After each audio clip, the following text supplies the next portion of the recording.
Hello everyone, this is going to be my, which you won't notice yourselves, but this is going to be my second attempt to get this video started. I was having some major malfunction issues with my calculator, which I'm not sure if age is setting in or if it's a battery issue, but I'm going to go to an older, more traditional calculator, much like you guys have, and hope that we don't have any issues with it. So, as promised, here's the first video to help you study for practice test 4. Okay, and hopefully you recognize this is going to be from section 4.1 in your textbook, and this is asking about making a scatter plot and then determining, or a scatter diagram, and determining if there is going to be some type of linear relation that appears from the data we have. So to do this here, what I'm going to go ahead and do is I'm going to type this information into list 1 and list 2, which hopefully from your studies you have some familiarity with. So for this, I'm going to go to Stat, and I'm going to go to Edit, and have list 1 and list 2 blank, but you're going to see I'm going to be clearing that out quite a bit here today. So this is going to be 9, 5, 3, 8, 8, 6, 7. Okay, and just to make sure it looks like I have the right number of data in there, I have to press 14, 12, 8, 17, 18, 9, and 18. Okay, so I've got that data in there, and what I try to do is I'm going to try to get a graph that looks like one of the 4 below, just to kind of do it. So this is one way you could do it. If you want to plot the data on the graph here, you're certainly welcome to do so to get a feel for that. But if you're comfortable with the calculus, maybe a quick and easy way to do this, if you know the technology. So knowing the technology is going to be very important if you're trying to do it on the test. If we want to plot this information, we need to go to the feature that says stat plot above the Y key. So we're going to hit second and Y. And for this one, we're going to go ahead and turn number 1. We're going to go to number 1. We're going to highlight the on. That is blinking on, but the off is highlighted. So you need to press enter to highlight on. The default one is to graph the information you have in the 2 tables as a scatter plot. The default is to highlight the X list as list 1, which is what we want. The Y list will be list 2. And if by chance you have something wrong with your calculator, or maybe one of the lists is off. Sometimes if you buy a used calculator, one of the lists may not be working. You may have to replace this with list 2. To do that, all you have to do is hit second and then 1 for list 1, second and 2 for list 2, second and 3 for list 3, so on and so forth. Otherwise, that's what the defaults are going to be. And if you want to get the graph of the scatter plot, you need to hit 2 things, the zoom button and then number 9. And you're going to get a graph that's not going to look exactly like what's below. It appears I got some line lurking in here, so that means I'm going to get rid of a few equations here. You guys won't have this in your on your calculator unless you're messing around, but just know sometimes you may have to get rid of some extra stuff there. This doesn't look like it, because if you take a look at it, though, it most closely resembles choices C and D. So I'm going to kind of let that be the focus here. I can get my graph on my calculator to look like this. If I were to go to the Windows setting, I'm going to go here,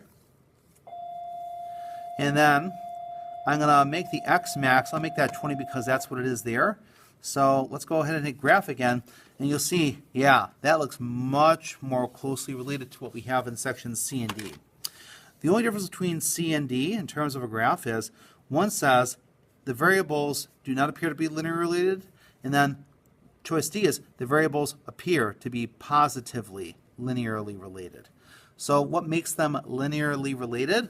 The fact that I can put a line close to put it through, that's pretty close to all the points. In fact, if I were to draw it, I'd probably actually put it closer to like this because of all the points here.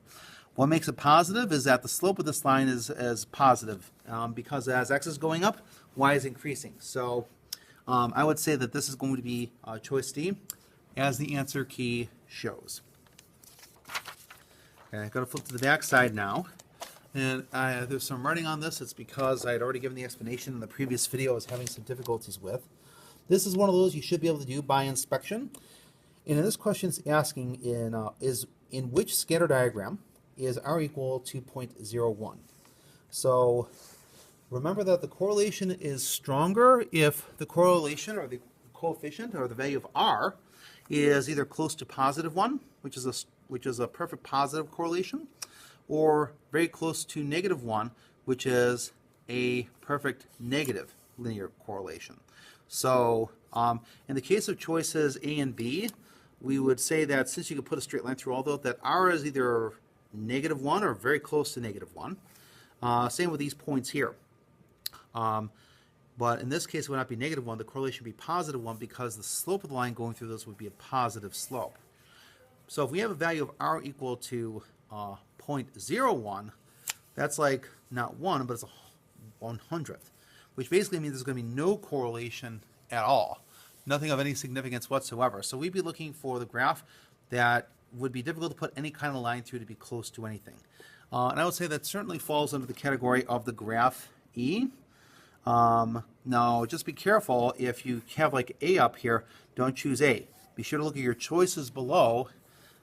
Because we're looking for E, we realize that graph E is associated with choice C for the test. So just know to look for that there. Okay, we're going to go next to, get out of this here. We're going to go next to question 3, where it asks about the data below are the averages of the one-way commute times in minutes for students who selected students during a summer literature class. And I believe the relationship they're trying to determine is there some type of relationship that demonstrates like the further you live away, the more you're going to be absent. So we're going to take a look at how we put that data in, and we want to find a correlation coefficient. Now the calculator will find a correlation coefficient if you go under tests, but another way it'll do it also, you have to turn the diagnostics on. In order to do that, we're going to hit second, and then the 0 key, which above that is catalog, and then we're going to hit the alpha key twice, and then we're going to press the matrix key, the x to the -1, and that's going to bring us D. We'll go ahead and arrow down. When we want to do the diagnostics on, you want to hit the enter button twice here, and it should say done.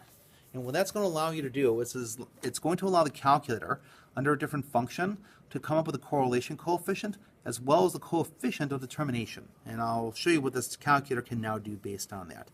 So we're going to go ahead and type this information into the calculator now. So let me show you a few cool features here. Whoops, stat, press 1.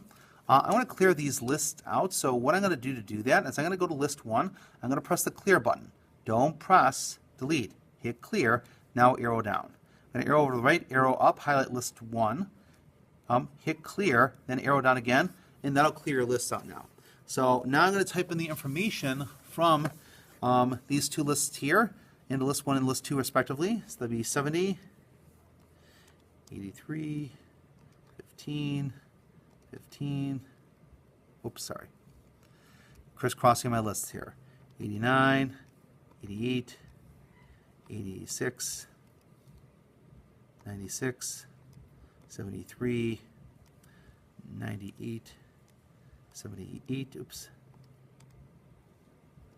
and enter. Okay, and now I'm going to put the y values in. 8, 12, 15, 15, 13, 20, 9, 20, and then 10. Okay, so leave this data in order because it is bivariate data, and the information in the x and y values are related to each other. So you want to try to put them in order from least to greatest in each of the two columns. Otherwise, you're going to mess up your data values completely. Okay, we're trying to find a relationship between these two things. All right, so from this point here, what we want to do is we're going to go to stat again. So we're going to press the stat button, and that's we're going to go arrow over to calc, and then we're going to go down to the menu selection 4, which is linear regression AX plus B. Now, it's asking for, at this point, is where are we getting our information from? So we're going to type in second 1 to get L1, comma, second 2 to get L2, and now we can press enter. Now, if you've worked with this before and you didn't see all the information that was here before, what enables us to see the R squared value and the R value is the fact that we turn the diagnostics on. And you'll find that the R value is going to be equal to 0.980. So when we're asked for the correlation coefficient, that's going to be 0.980, which is a very strong positive correlation. So it appears that in terms of absences, distance matters. So that's going to be the answer for question 3, and we'll move on from here.